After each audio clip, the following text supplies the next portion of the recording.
Let's hop into some Minnesota stuff. Last summer, we were gassing Billy G up, and He proved us right. They made the playoffs he last did. year. And I remember that you were 50-50 on them making the playoffs. You're like, if this team can put it together, you can see them making the playoffs. I don't know if you picked them or not, but that's besides the point.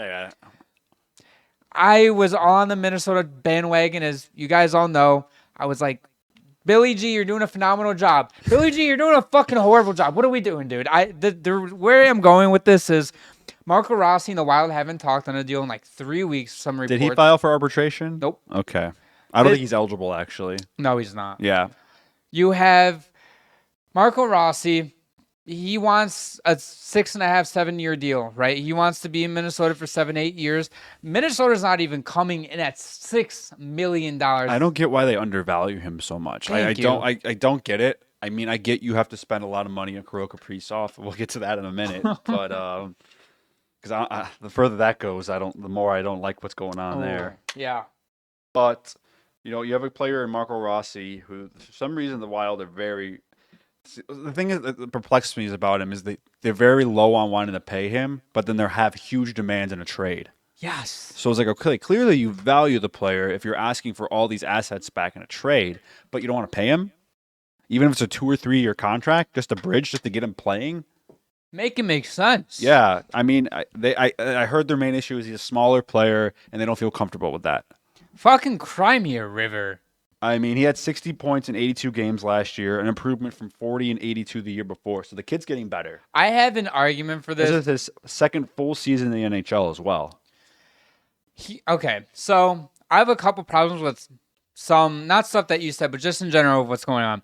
Number one, they put Marco Rossi on the fourth line playing 11 fucking minutes a night if he was lucky in the playoffs. And everybody wants to bring up, he didn't play well in the playoffs. No fucking shit. He's playing with Trennan and whoever else on the fourth line. Like, no shit. Second, everybody thinks that he shouldn't be paid as much as Matt Boldy because Matt Boldy has had a phenomenal last 2 years. But go ahead. But you look at what Matt Boldy is when they gave him that contract. He was kind of in the same spot. He was. He had a 40-point season his first full year in the league, and then he had a 69-point season. His second.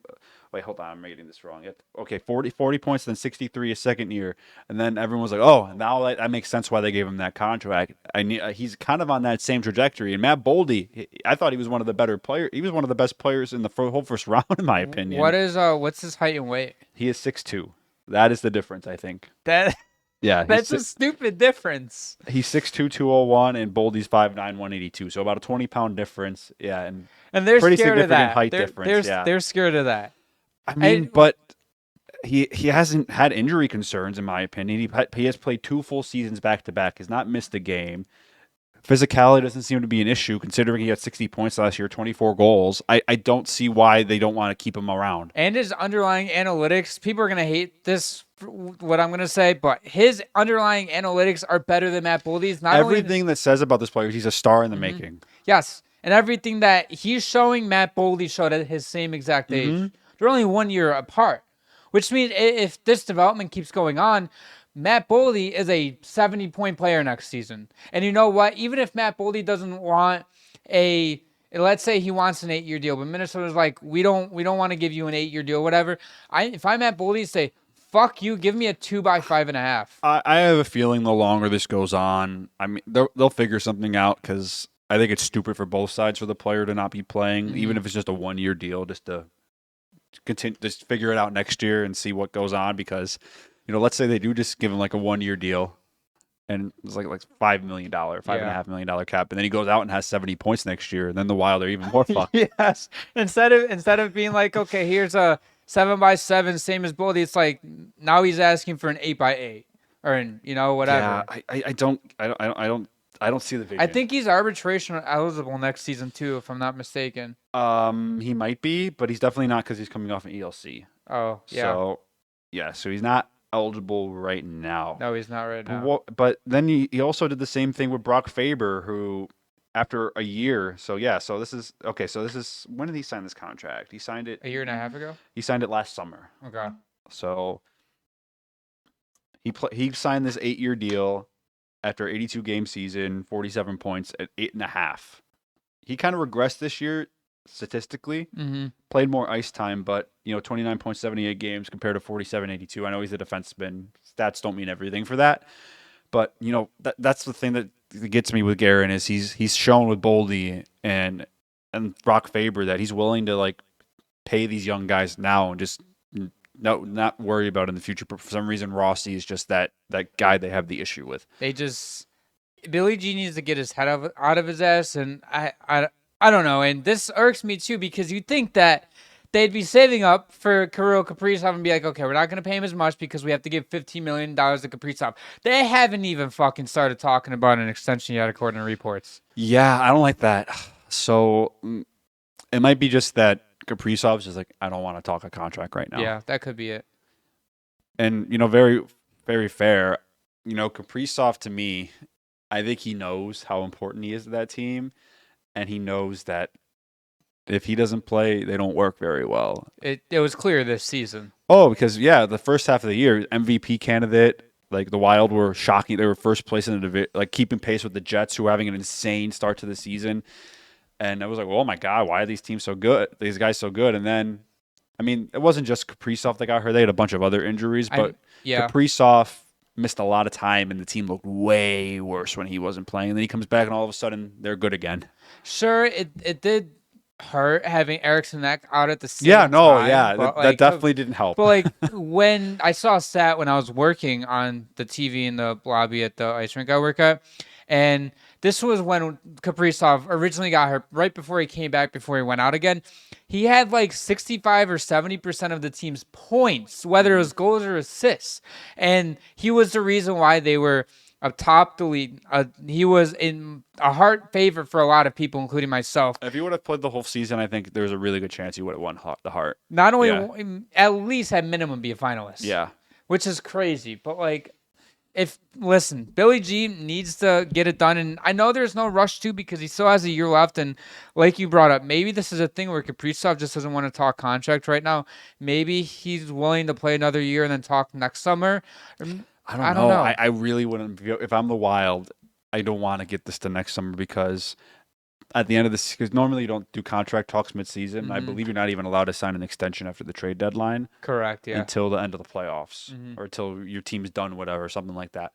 So let's say they don't get a deal done, before the deadline. And, it's like, okay, it is what it is. And then let's say the Wild make the playoffs next year. They're a first-round exit, so their season's done beginning of May. You have a month and a half to get a contract done with him. That'd be rough. Yeah. Kaprizov knows he has all the leverage. Yep. And if he doesn't like something, he can be like, I'm just walking. Yeah. And this isn't a thing where you're obviously not going to go to him in the middle of the season before the deadline and be like, if you're not signing us, we'll trade you. That's not a thing with a guy like Kaprizov. You're keeping him because he gives you the better chance to win hockey games.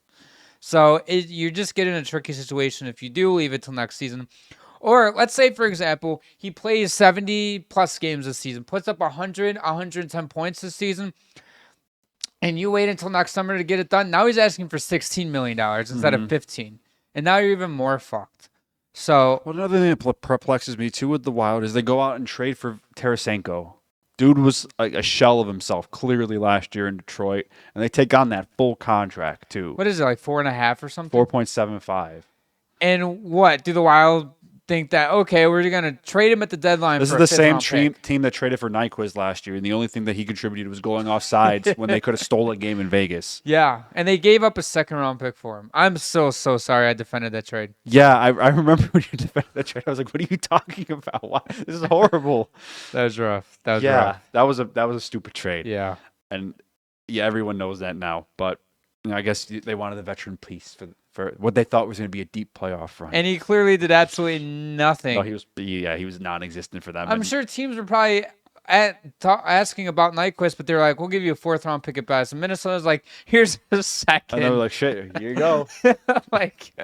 Where'd he come from? Nashville? Yeah. I'm sure Barry Trotz was like, don't mind if we do. He probably didn't even ask for the second, honestly. I don't really know. I don't know. We don't know. Maybe there could have been a bidding war for him. I'm sure teams were interested in him, but a second-round pick, I think, is a lot. Yeah. Either way, though, Billy G, get your head out of your ass. Thank you very much. Yeah, they're in an interesting spot this year. I think they're like a wild card team at best.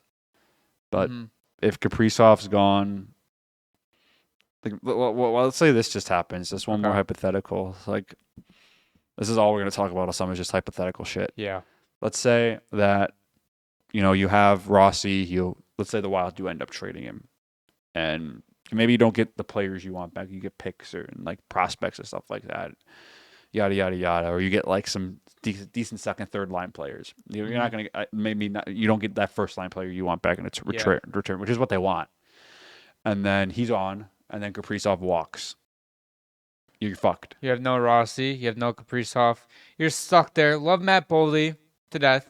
He's not a franchise He's not a forward. franchise centerpiece. No. Kirill Kaprizov is. Matt Boldy is the type of guy you want to surround Kaprizov with.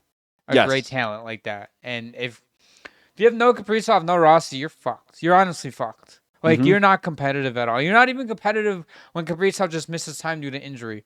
Love Eriksson Ek. He's a franchise centerman in terms of he can be a supporting cast for a superstar. He's like a really good second line center. One of the more underrated centers in the league, I will say. Yeah, I agree with you, but I mean, I think the Wild are missing that like number one center. I think that's the only piece they're honestly missing. Well, can you imagine like if they get like a real? I get what Minnesota's trying to do with trading Rossi. Is like if we can get a chance to bring in a guy that could be that number one center to play with Boldy and Kaprizov, our first line's gonna be unstoppable. But like, I get you have to get rid of a guy like Rossi like that, but if they can get a number one center for Rossi, I think that's a great trade.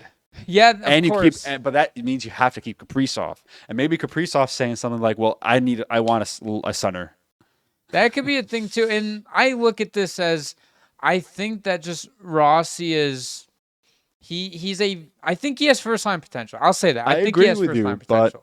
But maybe the team doesn't see him as that. Maybe they look at him as a second line guy. Maybe they look at Eriksson Ek as a second line guy, and they're like, maybe if we throw Rossi on the third line, Eriksson Ek's our second line guy, and then you have a first line guy, which they think they might be missing. Like, it's hard to get a first line center nowadays unless it's through the draft. You have to draft them. Very rarely do they become available in a trade. Right. Unless the Sabres want to trade Taze Thompson in a couple of years or something. At that point, you're gonna have to get Kaprizov on the contract. But that's a conversation for another day. But Minnesota, I don't know what you're doing, Billy G. You got to get your shit together. You're gonna get canned. Yeah, you if you fumble this Kaprizov stuff, you're gone. Guaranteed. If Kaprizov is not a Minnesota Wild, the fans will like revolt the team. This would be the same thing like when we talked about when Igor Shesterkin was coming up. It's like people will go to the arena and fucking riot, dude. Mm-hmm. It'll be that bad. Especially with Minnesota sports. They're diehards. Yeah, they're diehards in Minnesota for hockey. They call it the state of hockey for a reason. Yeah, they'll can kill you. Yeah.